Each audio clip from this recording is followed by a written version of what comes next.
Warner Brothers says it plans to double down on live service games despite Suicide Squad failing to meet expectations.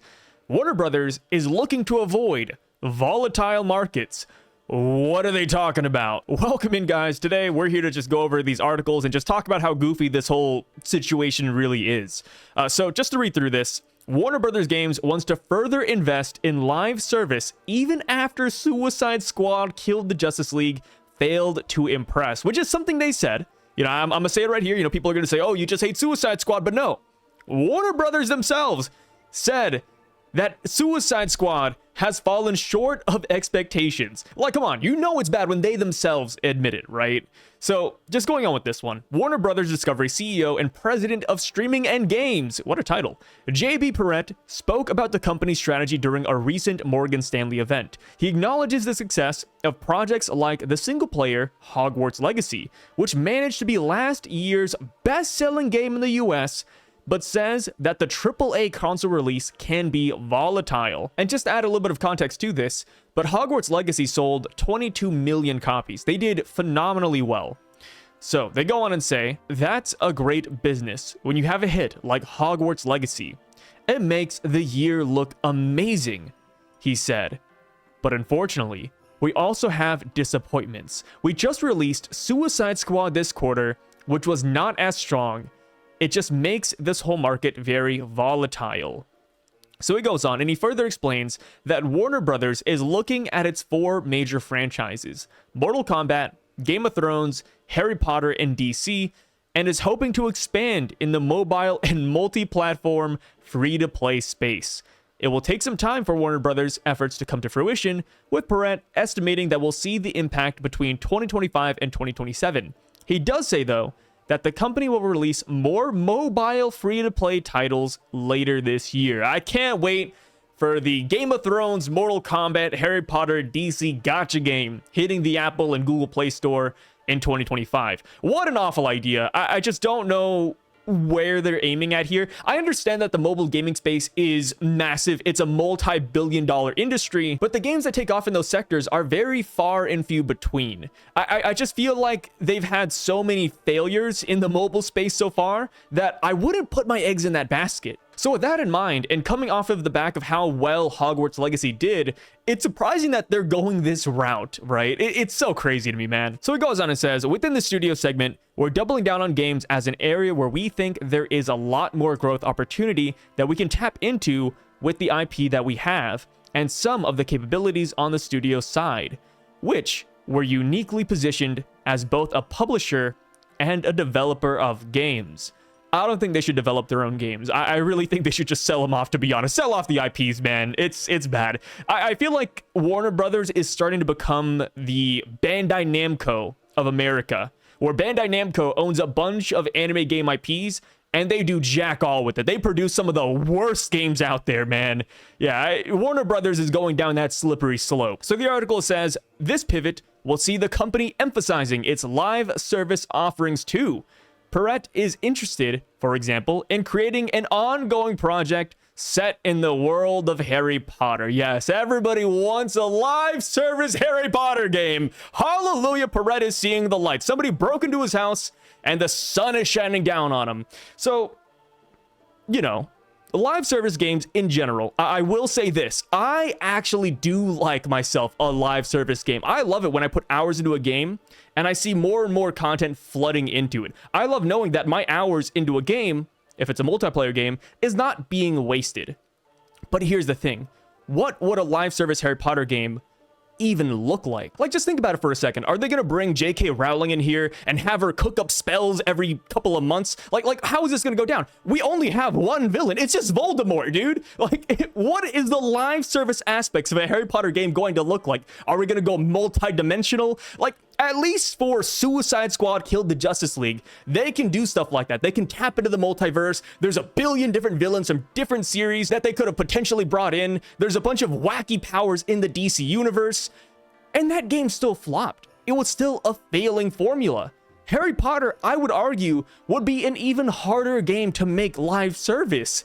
It doesn't make any sense to me. I feel like live service games can work, and if they do work, people will love them.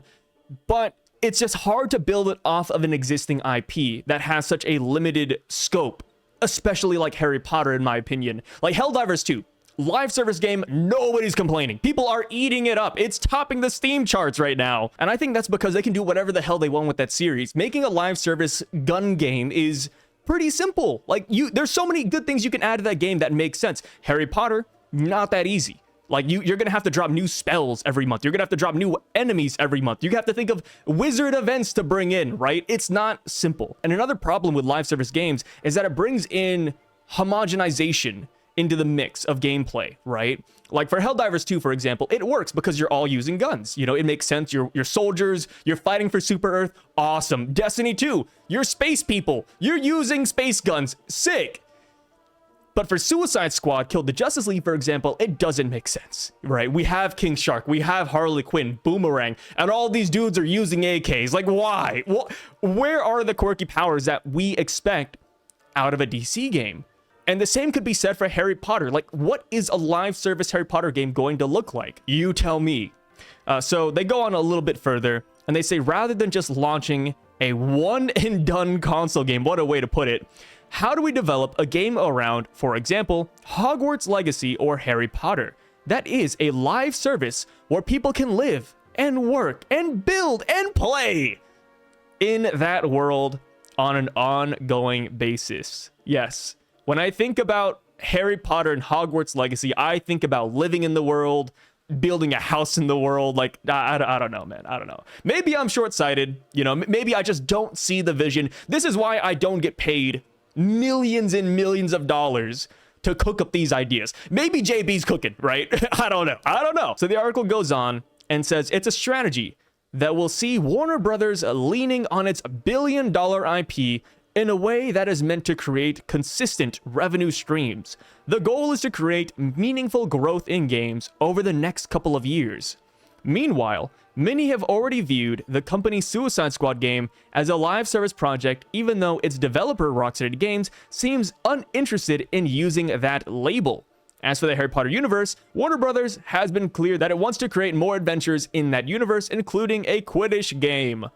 Yes, a game only about Quidditch. Sick. Wow, what a beautiful idea. Yeah, that won't flop. Yeah, of course. Everybody wants to play Quidditch. Yes, of course.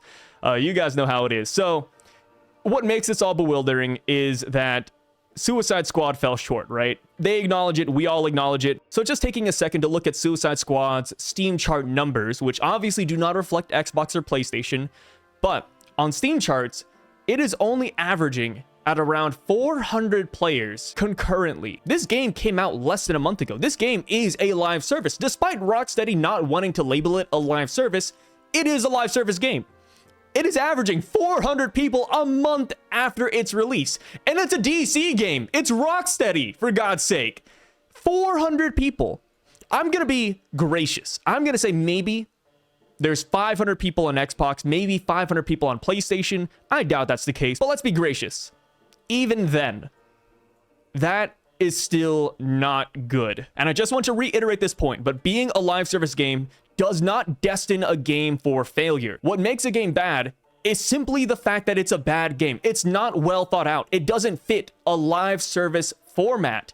And I don't think Suicide Squad fits it. I don't think Harry Potter fits it. And hell, they mentioned Mortal Kombat and Game of Thrones. I don't think those IPs fit it either. I do not know why everything has to be a live service. In my opinion, some games were simply meant for a simple multiplayer and a single player. That is it.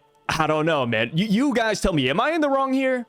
Because just going around to Skull and Bones. Skull and Bones, another live service game that came out this year. You might have forgotten it already. But Skull and Bones has flopped so badly, at least in my opinion, that Ubisoft doesn't even want to release the sales numbers. They do not want to give people the satisfaction of knowing how badly Skull and Bones is performing. Instead of releasing the sales number for Skull and Bones, Ubisoft's quadruple A title, they instead announced that the average player plays around 4 hours a day. What a silly, goofy thing to say. Yes. Average daily playtime. And I'm gonna say it right here, but this number is pretty skewed. Because when a player stops playing a game it doesn't count against the average daily playtime because they just quit. Ubisoft is trying to make it seem that Skull and Bones is doing really well when it's really not. I mean, we had this goofy little article come out the other day, but apparently Phil Spencer, which this is his account right here, he played Skull and Bones for 2 minutes. 2 minutes. He has played Skull and Bones. He popped on the title and he said, forget it, I am out. I'm not wasting my time here. I like to imagine the reason why he only played 2 minutes is because he wanted to diminish the 4 hours of average playtime that Ubisoft is promoting. Yeah, we're in a cursed timeline, man. Instead of game companies wanting to put out good games, they instead want to focus on trying to make as much profit as possible and to no avail. And here's the thing. Gamers have money. Gamers want to spend money on a good game, but we don't get good games. Instead, we get cash grabs, we get soulless IP drops, and hell, I'll say it, but we even have games trying to push agendas and narratives, and it just never works. Games have notoriously flopped over the years because of these reasons. But we're still trucking through, man. We're still dropping loads and loads of garbage on the marketplace. And speaking of garbage and bad news, another bit of bad news that came out today was that Rooster Teeth, after 21 years of operation, has officially shut down. Well, not yet, but they have announced that they're going to shut down, and that is just really sad. Rooster Teeth shutting down after 21 years is really just the end of an era. They produce massive shows like Ruby, Red vs. Blue. They also had the Rooster Teeth podcast, the Let's Play channel, Achievement Hunter. They were a titan back in the day, but over the years, they slowly but surely fell off, and it's really sad to see because a lot of people, a lot of gamers did grow up with this company. So seeing them shut their doors is very, very saddening news. You know, of course, it fits in with 2024 and 2023, where gaming has just gone downhill. But hey, you guys let me know what you think about all these stories down below. Are you actually looking forward to a live service Hogwarts Legacy game? Are you a Skull and Bones enjoyer? Let us all know down below. But with that being said, thanks for watching. I'll see you guys on the next bit of wacky gaming news or whatever the hell we do here. Peace out.